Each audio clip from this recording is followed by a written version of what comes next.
Baik, ketemu bareng kita berdua untuk podcast yang kesekian kalinya.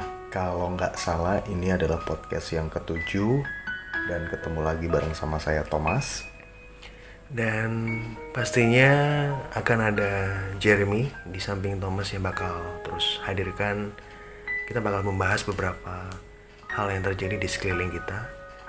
Dan senang sekali saya dan juga Thomas masih diberikan kesempatan untuk bisa memberikan sebuah sajian yang semoga bermanfaat untuk Anda pendengar setia JNTO. Kalau kita menanyakan kabar, saya dan Thomas saat ini kabarnya baik-baik saja. Mudah-mudahan kalian yang di luar sana yang juga lagi mendengarkan podcast ini dalam keadaan apapun, kalian juga dalam keadaan baik-baik saja. Saat ini kita ingin menanyakan bagaimana kabar yang sedang bergulir, sedang terjadi, di mana kita tinggal di sebuah negara yang masih mengalami sebuah pandemi dan sebuah peristiwa yang baru saja banyak sekali membuat masyarakat berubah.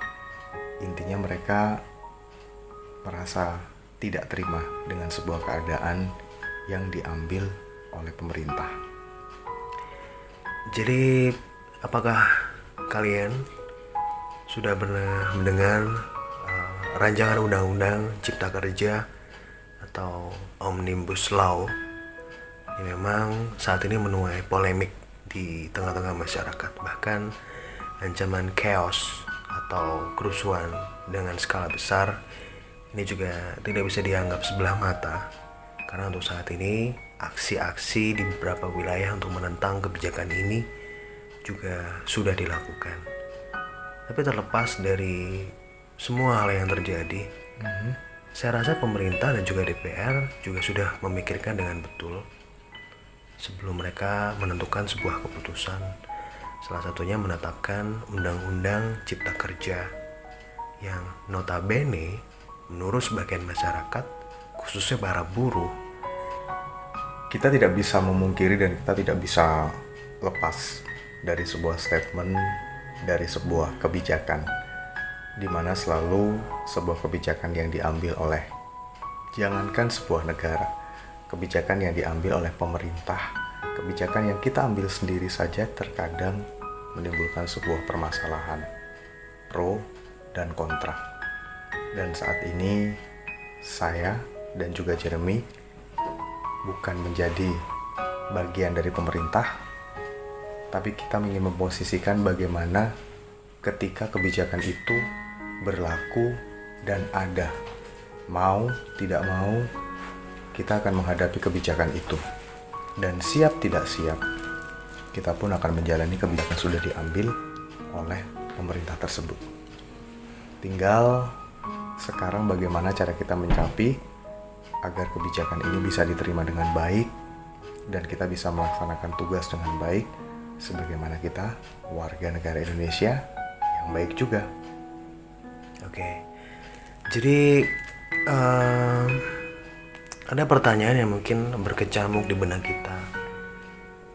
Bagaimana kondisi bangsa kita sekarang setelah kesulitan yang mungkin dialami oleh bangsa ini akibat pandemi corona?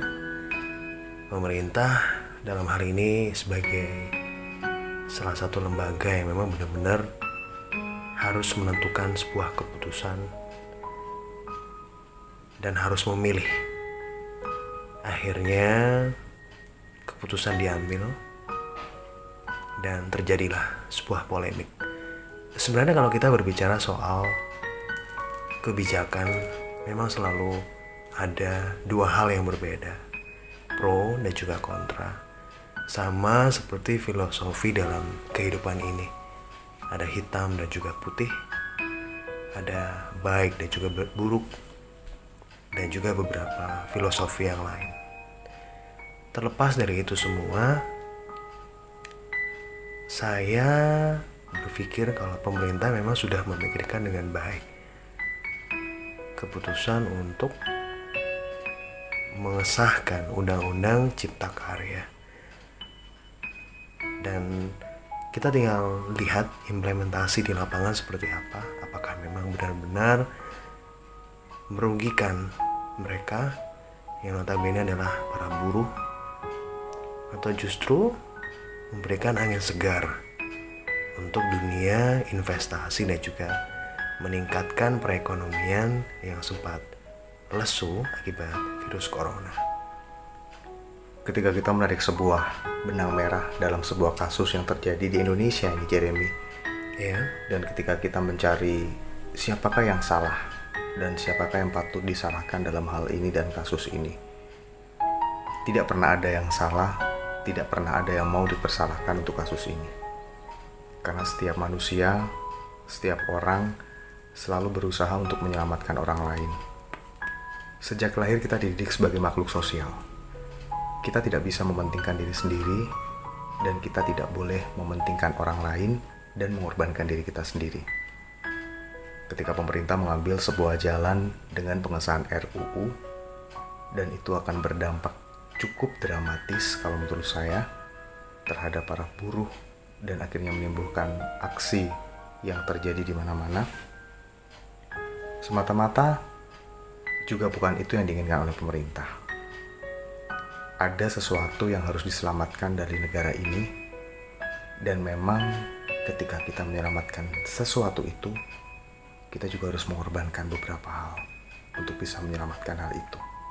Dan mungkin pilihan ini adalah pilihan terakhir, karena saya rasa setiap orang yang duduk dalam pemerintahan, mereka sudah cukup ilmu untuk memperkirakan bagaimana keputusan ini diambil untuk tahun-tahun ke depan.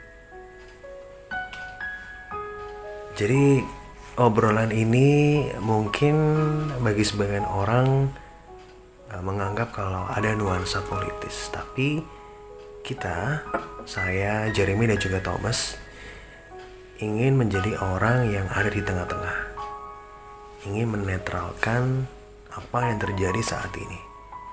Karena bahwasannya sesuatu hal yang kita anggap tidak baik bukan berarti semua tidak baik, atau feedback yang bakal kita dapat juga tidak baik.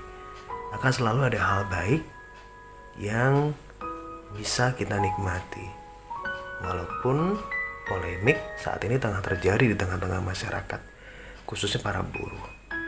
Permasalahan yang terjadi di Indonesia ini memang sekarang juga sudah sangat kompleks. Kalau kita berbicara soal beberapa permasalahan di dunia, Indonesia sekarang sedang mengalami yang namanya social unrest, krisis kepercayaan. Bahkan di beberapa media sosial muncul tagar mosi tidak percaya kepada DPR dan juga pemerintah. Apakah seburuk itu sehingga kita notabene sebagai masyarakat mengejudge pemerintah dengan tagar atau ungkapan mosi tidak percaya? Saya rasa akan selalu ada hal baik di saat polemik yang mungkin bagi sebagian orang buruk itu akan terjadi. Jadi saya rasa hal ini harusnya tidak menyurutkan semangat kita untuk terus melakukan yang terbaik dalam kehidupan, berusaha bangkit di tengah keterpurukan yang terjadi akibat pandemi virus corona.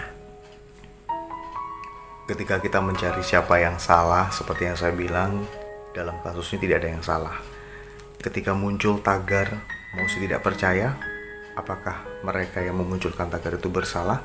Saya juga mengatakan itu tidak bersalah, karena setiap orang bebas mengungkapkan pendapat. Negara kita negara demokrasi, negara kita berasaskan hukum dan Pancasila. Di sini kita hanya mengingatkan kembali untuk kalian yang mendengarkan podcast ini, kalian boleh ikut melakukan aksi, kalian boleh menyuarakan suara hati kalian, kalian boleh menuntut pemerintah dengan cara apapun itu, tapi perlu kita ingat, kita tetap satu. Kita Indonesia. Kita berada di satu kalimat, yaitu Ibu Pertiwi. Saat ini tidak ada yang perlu disalahkan dan tidak ada yang perlu merasa bersalah. Karena saat ini Ibu Pertiwi butuh bantuan kita, butuh sentuhan kita. Bagaimanapun marah kita, bagaimanapun kesal kita, dan bagaimanapun rasa kecewa yang kita lakukan melalui banyak acara dan aksi, kita tetaplah satu. Satu Indonesia, satu tanah air, dan satu tujuan sama-sama kita angkat dari pandemi ini. Yang terpenting saat ini adalah kita masih berada di Indonesia. Masa depan Indonesia dipertaruhkan oleh kita, yang notabene adalah para generasi muda, generasi yang terus membangun bangsa dengan karya-karya dan juga ide-ide brilian di masa depan. Tentunya pemerintah juga tidak luput dari yang namanya kesalahan. Apakah kita bisa memaklumi itu, dan di masa depan kita bisa mengubah itu menjadi sebuah hal yang baik? Waktu yang akan menjawab. Dan saat ini semoga polemik ini segera berakhir dan kita sama-sama bisa bersatu padu, semua elemen kita bisa bersinergi untuk terus melakukan yang terbaik bagi bangsa Indonesia. Satu hal terakhir sebelum kita akan menutup podcast kita pada hari ini. Ketika kita membenci seseorang, ketika kita membenci sebuah golongan, cukup satu yang perlu kalian ingat. Ingat kebaikan orang itu, ingat kebaikan golongan itu, agar rasa benci yang ada dalam diri kita bisa terkikis karena satu kebaikan yang pernah dia lakukan dalam hidup kita. Saya Thomas. Dan saya Jeremy. Kita akhiri podcast kita untuk hari ini. Dan jangan lupa kita mengharapkan komentar. Silahkan diisi di kolom komentar untuk bahasan dan topik selanjutnya. Atau kalau misalnya kamu pengen menambahkan beberapa opini atau persepsi kalian mengenai polemik ini, kita masih tunggu. Dan senang hati kita bakal bacakan untuk podcast yang selanjutnya. Terima kasih untuk Anda yang masih terus menantikan podcast kita yang terbaru di G&To Channel. Saya Jeremy. Dan saya Thomas. Stay healthy, stay happy.